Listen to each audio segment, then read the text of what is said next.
Coming up on Life in the Carolinas, pirate history isn't what it used to be, thanks to this man and what he uncovered about Blackbeard. I uncovered a story that was really quite amazing. And not everyone is happy about it. We're all going to set him straight. Join me as I unravel fact from fiction. Spend some time with me. It's all coming up next on this swashbuckling episode of Life in the Carolinas.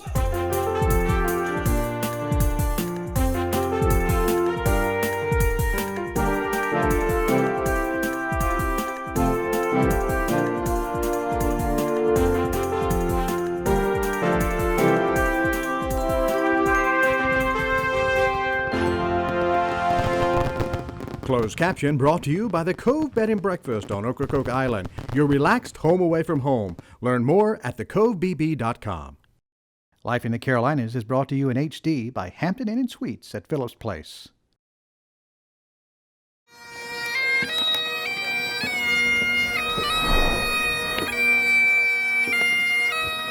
It's a somber day on the beautiful island of Ocracoke.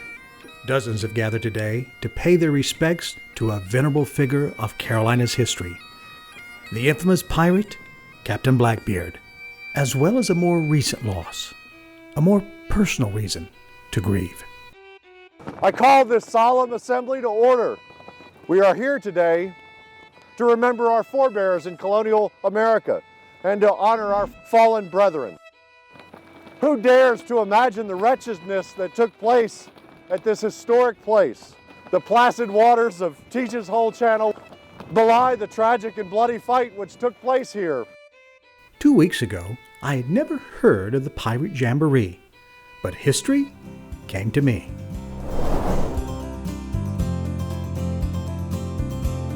Carl White of Charlotte for a television show entitled Life in the Carolinas. The North Carolina Society of Historians recognizes those who work to preserve history, and I was honored to accept a few awards for our show. This award's for all of us because this is all about who we are, and I thank the Society for this recognition. The Society was bestowing the honor of Historian of the Year to research historian, author, and documentary filmmaker Kevin Duffus. The North Carolina Society of Historians has chosen Kevin P. Duffus. Actually, if you're not doing anything next weekend, we're having a 3-day pirate festival on Orocoke Island next Friday. Oh, wow. So if you're not doing anything, it would be worth a trip. Well, Kevin, you don't have to invite me twice. I made my way to Hatteras Island to catch a ferry to Ocracoke. While there, I visited the graveyard of the Atlantic Museum, home to one of Kevin's most impressive accomplishments. In 2002, Kevin personally tracked down the Hatteras Lighthouse Fresnel lens, which had been missing for over a century. Well, look at that, one of Kevin's books. Ocracoke is an island with no connecting roads. The only way to get there is by ferry, so I hopped on a boat and made my way over. I'm looking forward to my pirate adventure, even if I'm not quite yet accustomed to being on the water. I think we just run over a possum. So we sent her down below where she'd be the first to go. It was sad when the great ship went down. It was sad, oh sad. It was sad when the great ship went down to the bottom of the sea. It was sad when the great ship went down. It was sad, oh sad. It was sad when the great ship went down. Kevin and I finally got a chance to talk. I was eager to learn more about Blackbeard the pirate. Kevin is determined to get to the truth about how Blackbeard really lived. But there are many who prefer the legend to reality. Are you getting any flack from this? Are you getting some people saying, hey Kevin, that's not the way it is? Absolutely. There are people who are heavily invested in the traditional story. There's a lot of information on the walls of buildings that are based on fantasy and folklore and Hollywood and pop culture. Laura Noel is part of a group of reenactors known as Blackbeard's Crew. Their work has been very affected by Kevin's research. We dig into the history, we find the documentation, so we can actually present it as it actually happened versus fantasy, Hollywood, that kind of thing. I uncovered a story that was really quite amazing. I didn't know that it existed, prior to my research. Every day, Mr. Kevin Duffus comes up with something new. We try very hard to incorporate what he has found into what we do. Actually, at this festival, they drink deeply from the well of historical accuracy. Pirates are all about, and they're drinking grog in grog jugs. What is grog? Grog was the leftovers of any alcoholic beverage you had left over on the ship. Oh, okay. So you had rum, you had brandy, you had wine. So if there's a little of this, a little of that, you mix it all together and shake it up and you got grog. Correct. All right, great. Wow, look at this. Well, hello, sir. What are you making? Reenactors show attendees what life was really like for 18th century pirates. Well, so you make your own ropes? I make my own ropes. Okay. Yep. You could be out as long as a year, 3 years. Really? So that's why when you go out to sea, you don't bring spools and spools of this wrapped 2 foot, 2 inch line wrapped up down below decks. You bring this. You bring that. You bring a lot of this and make what you need. In fact, there's pirate lore at every turn. Tell me about some of the weapons that would have been used. Tools of the trade, you know, because you have to use them for negotiating. Nobody ever argues with a musket. I would guess not. Each gun was different. You had to make a mold for that specific gun. Oh, so you couldn't just make a lot of shots. Right. You had to make them specific for each musket. Right. Wow, that's incredible. Even the food is period accurate. Look at this. It's lunchtime. Okay. This is called the baked pumpkin. Wow. And they would stick it on the fire, and they would throw everything they could in it. Right at the moment, I've got apples. I got 2 types of pears. Right. I've got clove, nutmeg, allspice. Now, this one actually takes about 5 to 6 hours. And what we do is we slowly bake it, and we scrape the insides down. Also, you keep getting the pumpkin Exactly. infused into the flavor. All right, you're going to eat very period correct today. Okay, Madam Grace, yes. Here's your wooden utensils and your spoon. Oh, that's wonderful. All right, this is mulligatawny stew. Wait a minute, what did you call it? Mulligatawny. Mulligatawny stew. So you got apples in there? Apples, you've got chicken, you've got rice. All right, put your cream on top of it. A little cream. All right. Oh. A little bit more. A little bit more cream. Ah, you're good. Nice. All right, now give it a try. Oh, that's wonderful. Good? Oh, that's fantastic. Well, I'm glad you like it. When we come back, Kevin's controversial findings on Blackbeard don't set well with some pirates. Just because he's a best-selling author doesn't mean he knows what he's talking about or can find his backside with both hands. Avast, mateys. Stay tuned. It's the weekend of Blackbeard, and it looks as if the pirates have taken over. All for rum and rum for all. You need a bigger than line than this? We even have a pirate dog. He's British, but he's speaking in German. Say, hey, Tufel. Hi, Tufel. You know I don't have a parrot? You don't? I don't. What happened to it? I lost my polygrip. I love pirate humor. In the name of the king, give us the pumpkin! Kevin has brought me here today because just off this beach, Blackbeard met his grisly end at the hands of Lieutenant Robert Maynard. If you look through all of the primary source records, Blackbeard, there's no evidence that Blackbeard ever killed anybody until that day right here in these waters, right off of this point when he engaged in that battle, when he was actually cornered, and he was fighting back in self-defense in that particular case. Kevin paints a vivid picture of the battle that took place here nearly 300 years ago. Those 2 sloops weighed anchor and they began to make their way over here, and when they pointed in Blackbeard's direction, Blackbeard then realized that he might be in trouble.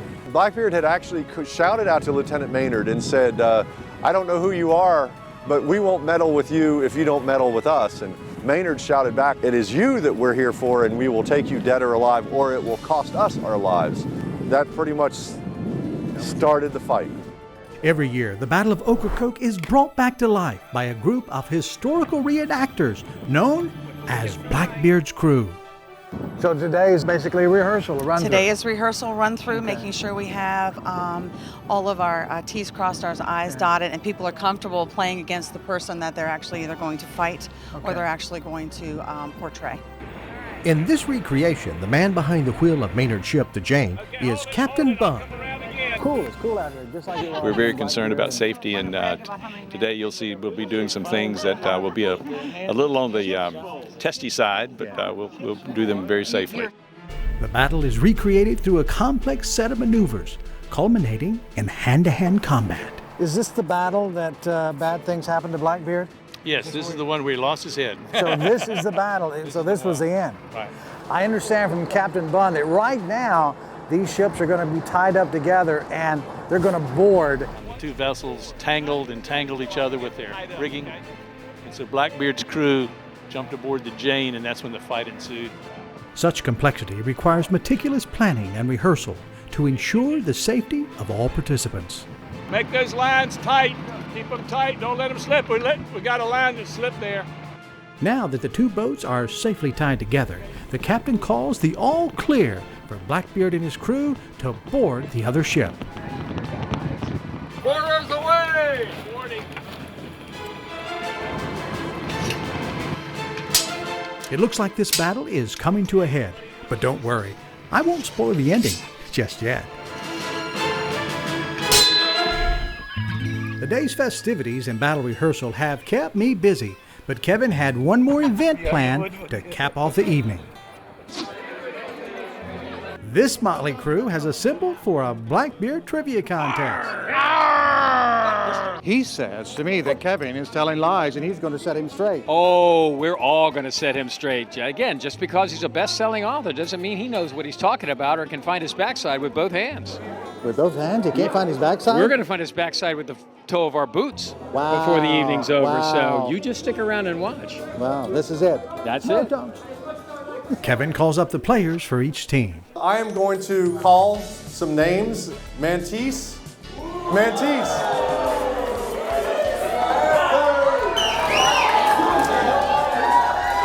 Karen. One of the players called took me by complete surprise. Is there a Carl? Carl. There he is. He looks like a ringer. Carl's a ringer, yeah. I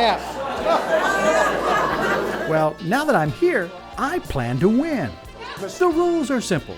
Kevin puts up bits of Blackbeard legend, and contestants decide whether it's fact or fiction. Fiction. Okay. It's my assistant. What did they say? What's your answer? They said fact. And here it is. Fact.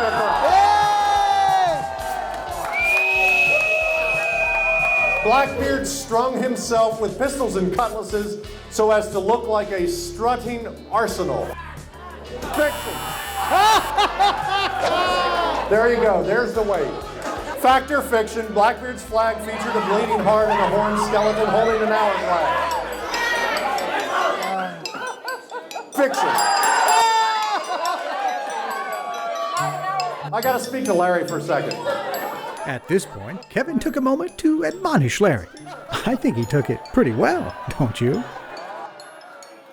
Even with Larry's shenanigans, it came as no surprise that my team won. After all, I'd read Kevin's book.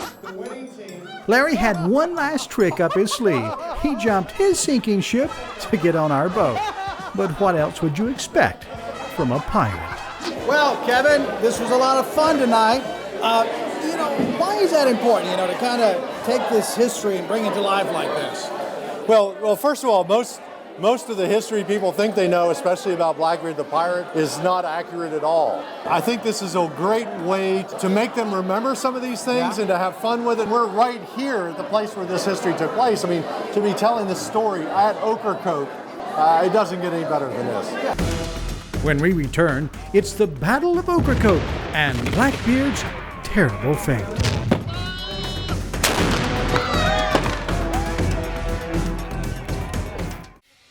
Pirate swordplay, pirate music, and soon pirate ships battling for the life of Captain Blackbeard. And this crowd looks ready for a fight.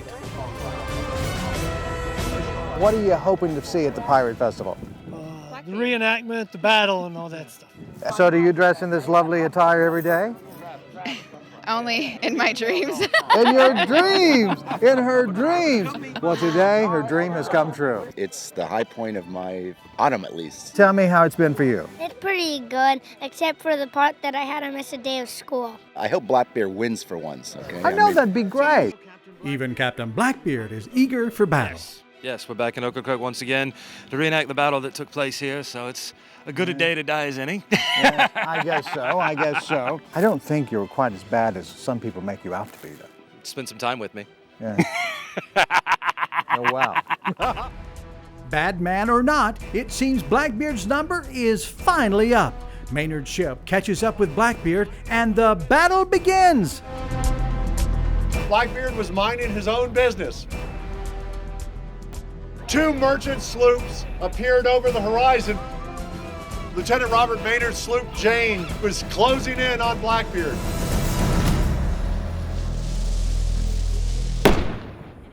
Blackbeard did the only thing he could do. He was being threatened.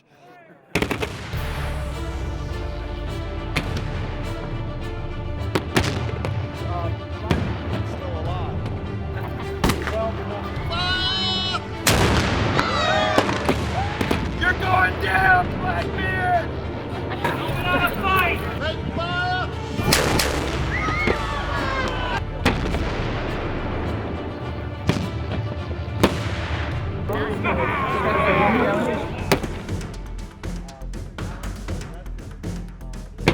Oh no, Maynard's ship has dealt a critical blow. Could this be the end of our beloved pirate Blackbeard? Hey, Blackbeard, is that all you got? We got game on for you! Blackbeard! Go in the roll.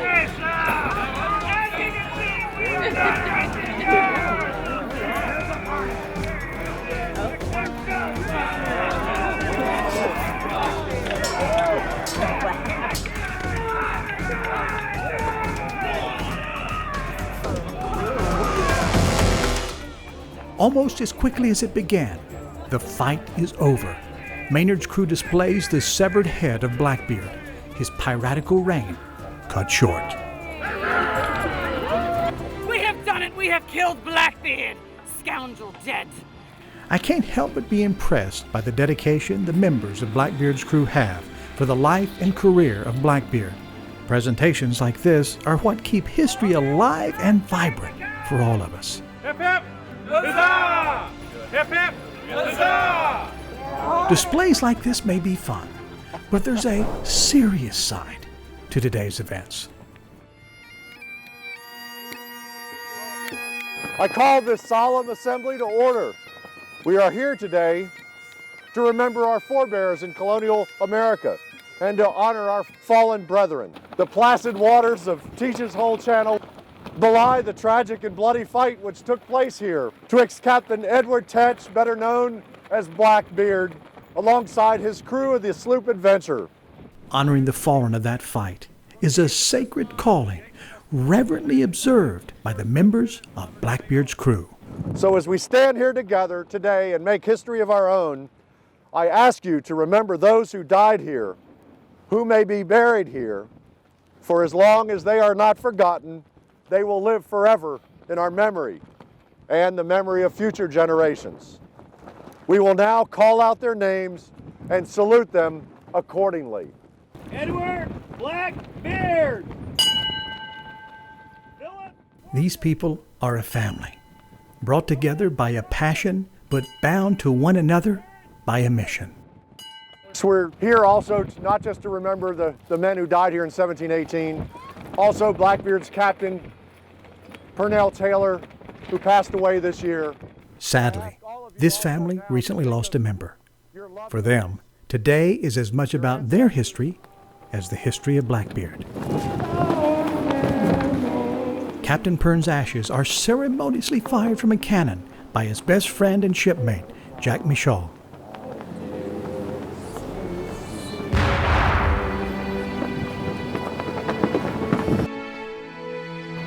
Captain Pern! Hip hip! Huzzah! Hip hip! Huzzah! Hip hip! Huzzah! Captain Pern's legacy will live on through his fellow reenactors, his brothers and sisters in history, his family.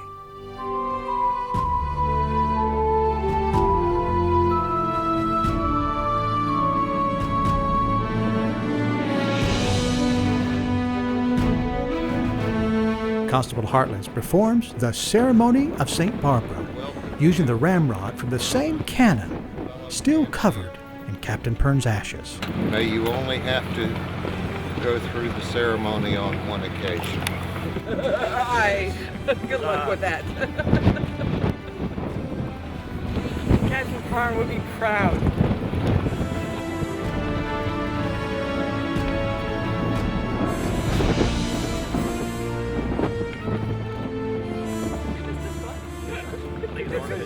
From now on, you shall wear him. Forever may he be embedded in you, sir. Hip hip! Huzzah! Hip hip! Huzzah! Huzzah! It's amazing what a rich adventure I've had from a chance meeting at the Historical Society. Thanks to the efforts of some passionate individuals, these pirate legends will never die, and generations to come will learn of the true Blackbeard. As long as Kevin keeps pulling back the curtain of time, I'll keep peeking behind it. And who knows, maybe I'll catch a glimpse of a pirate ship or two on the horizon. I love pirate humor. Oh, that's so funny.